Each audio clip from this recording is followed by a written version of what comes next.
नमस्कार। आपका स्वागत है दिल्ली लॉ फर्म में। आज हम आपके लिए लेकर आए हैं जोधपुर में हुए पुलिस वकील विवाद का वो विस्तृत विश्लेषण जिसने पूरे देश में पुलिस शक्तियों, वकीलों के अधिकारों और धारा 151 सीआरपीसी के संभावित दुरुपयोग पर गंभीर सवाल खड़े कर दिए हैं। ये मामला सिर्फ एक कहासुनी नहीं बल्कि सत्ता और नागरिक अधिकारों के टकराव का आधुनिक उदाहरण बन गया है। बिल्कुल सही। ये घटना जितनी छोटी दिखती है उतनी ही बड़ी कानूनी सच्चाइयों को सामने लाती है। एक साधारण रात, एक पुलिस स्टेशन, एक वकील और उसकी एसोसिएट, और फिर अचानक धारा 151 की धमकी, सत्ता का प्रदर्शन और अधिकारों की अवहेलना। आइए कहानी को शुरू से समझते हैं और देखते हैं कि ये विवाद कैसे शुरू हुआ, कैसे बढ़ा और क्यों आज पूरे भारत की कानूनी बिरादरी इस पर चिंतित है। कहानी शुरू होती है 1 और 2 दिसंबर की रात से। स्थान जोधपुर का कूड़ी भक्तासिनी पुलिस स्टेशन। वकील भरत सिंह राठौड़ अपनी महिला एसोसिएट के साथ वहां पहुंचते हैं। उनका उद्देश्य एक रेप पीड़िता के बयान दर्ज करवाने में उसकी सहायता करना था। ये एक बिल्कुल सामान्य, कानूनी और संवैधानिक कार्य था। वकील का कर्तव्य अपने क्लाइंट को कानूनी सहायता उपलब्ध कराना। हाँ, और यहाँ तक सब ठीक चल रहा था। लेकिन इसके बाद एक ऐसा मुद्दा उठा जो कानूनी प्रक्रिया में अत्यंत महत्वपूर्ण है। जब बयान दर्ज किया जा रहा था तो वकील ने देखा कि वो पुलिस अधिकारी वर्दी में नहीं था, बल्कि सिलसिलेवार कपड़ों में था। पहली नज़र में आम आदमी को ये मामूली लगे, लेकिन कानून के अनुसार ये बेहद महत्वपूर्ण प्रश्न है, क्योंकि वर्दी सिर्फ एक पहनावा नहीं बल्कि राज्य की वैध शक्ति का प्रतीक है। सही कहा। वर्दी ये दर्शाती है कि सामने वाला व्यक्ति राज्य की शक्ति का प्रतिनिधि है और वो अपनी आधिकारिक भूमिका में है। इसलिए वर्दी का ना होना कई नैतिक और प्रक्रिया संबंधी शंकाएं उत्पन्न करता है। और वकील साहब ने उसी बात पर सवाल उठाया कि आप वर्दी में क्यों नहीं है। ये एक पूरी तरह से उचित, वैध और कानूनन सवाल था। लेकिन इस सरल सवाल पर एसएचओ की प्रतिक्रिया असामान्य रूप से आक्रामक रही। जब वकील ने एसएचओ से शिकायत करनी चाही तो पुलिस स्टेशन का शांत वातावरण अचानक तनावपूर्ण हो गया। एसएचओ ने वकील पर चिल्लाते हुए कहा, चल तुझे अभी 151 में अंदर कर दूंगा। अब यहाँ धारा 151 सीआरपीसी को समझना बहुत आवश्यक है। ये धारा पुलिस को एक प्रकार की प्रिवेंटिव पावर देती है, यानी यदि पुलिस को यह आशंका हो कि कोई व्यक्ति गंभीर अपराध करने वाला है या शांति भंग कर सकता है, तो उसे पहले ही हिरासत में लिया जा सकता है। ये धारा समाज की सुरक्षा के लिए बनाई गई थी, लेकिन इसका उपयोग बिना आधार, बिना कारण किसी को धमकाने या चुप कराने के लिए नहीं किया जा सकता। लेकिन कहानी यहीं खत्म नहीं होती।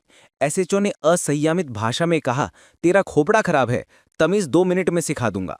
वकील को धमकाना, अपमानजनक भाषा का उपयोग करना और धारा 151 का डर दिखाना, ये सब ना सिर्फ गलत है बल्कि पुलिस आचार संहिता के खिलाफ है। यहाँ पर सबसे महत्वपूर्ण भूमिका निभाई वकील की महिला जूनियर एसोसिएट ने। यदि उन्होंने तुरंत हिम्मत दिखाकर अपने मोबाइल से ये वीडियो ना बनाया होता तो ये मामला शायद पुलिस स्टेशन की 4 दीवारी में सिमटकर गुम हो जाता। लेकिन वीडियो के चलते सच्चाई सामने आई और देश भर में बड़ी चर्चा हुई। और कानून के मुताबिक थाने में वीडियो रिकॉर्ड करने पर कोई रोक नहीं है। इसके विपरीत 2020 में सुप्रीम कोर्ट ने परमवीर सिंह सैनी बनाम बलजीत सिंह मामले में कहा था कि देश के हर पुलिस स्टेशन में हर पूछताछ कक्ष, लॉकअप, कॉरिडोर, हर जगह ऑडियो वीडियो रिकॉर्डिंग के साथ सीसीटीवी अनिवार्य है। उद्देश्य था पारदर्शिता सुनिश्चित करना, पुलिस अत्याचार को रोकना और नागरिकों की सुरक्षा करना। सही बात। जब सुप्रीम कोर्ट खुद कहता है कि पुलिस स्टेशन में रिकॉर्डिंग होनी चाहिए, तो किसी व्यक्ति के फोन से रिकॉर्डिंग करने पर आपत्ति उठाना या धमकाना कानून के खिलाफ है। ये सीधे सीधे सुप्रीम कोर्ट के आदेश का उल्लंघन है। और इस घटना के बाद कानूनी समुदाय चुप नहीं बैठा। बार काउंसिल ऑफ इंडिया ने तुरंत इसका संज्ञान लिया। राजस्थान के मुख्यमंत्री, डीजीपी और पुलिस कमिश्नर को पत्र लिखे गए। नतीजा ये हुआ कि एसएचओ को निलंबित किया गया और विभागीय जांच शुरू हुई। ये दिखाता है कि जब वकील ज्ञान और साहस के साथ खड़ा होता है तो न्याय सिर्फ अदालत में ही नहीं बल्कि हर स्तर पर अपना रास्ता बना लेता है। अब यहाँ पर एक बहुत महत्वपूर्ण बात आती है। वकालत 2 तरह की होती है। पहली, दौड़ने भागने वाली वकालत, जहाँ एक जूनियर वकील केवल फाइलें ले जाता है, तारीखें लेता है और प्रक्रियात्मक कामों में उलझा रहता है। दूसरी, ज्ञान आधारित वकालत, जहाँ वकील कानून की गहराई समझता है, अधिकारों को जानता है और आवश्यकता पड़ने पर किसी भी सत्ता के सामने डट कर खड़ा हो सकता है। भरत सिंह राठौर ने इस मामले में ज्ञान आधारित वकालत का अद्भुत उदाहरण पेश किया। उन्होंने न सिर्फ अपने क्लाइंट के लिए खड़े होकर सही सवाल पूछा, बल्कि खुद को और अपनी एसोसिएट को भी अवैध धमकियों से बचाया। अब सबसे बड़ा सवाल, यदि पुलिस स्टेशन में एक वकील असुरक्षित हो सकता है, तो एक आम जनता की स्थिति क्या होगी? आम जनता शायद डर के कारण आवाज तक ना उठा पाएगा, जो कि लोकतांत्रिक समाज के लिए अत्यंत चिंताजनक है।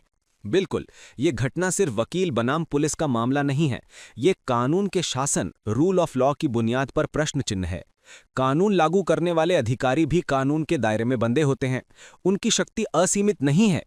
ये संविधान, न्यायपालिका और कानून द्वारा नियंत्रित होती है।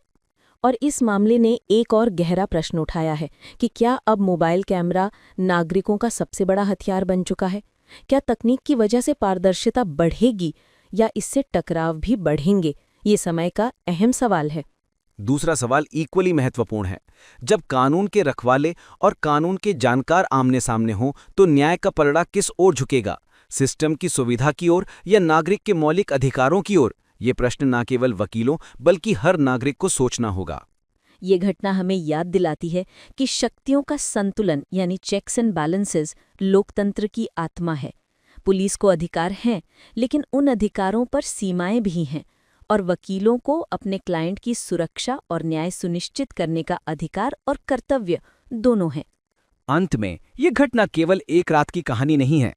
ये चेतावनी है कि कानून से ऊपर कोई नहीं, चाहे वो वर्दी हो या कुर्सी। न्याय वहीं है जहां संतुलन बना रहे, अधिकारों का सम्मान हो, कानून की मर्यादा बनी रहे। यदि आप भी किसी ऐसे मामले में फंसे हैं, यदि आपके अधिकारों का उल्लंघन हुआ है, यदि पुलिस ने दुरुपयोग किया है या आपको कानूनी सहायता चाहिए, तो याद रखें, हम पूरे भारत में केस हैंडल करते हैं। हमसे संपर्क करें, अपने अधिकार जानें और न्याय की दिशा में पहला कदम उठाइए। हमारी वेबसाइट पर जरूर जाएं www.dellylawfirm.news।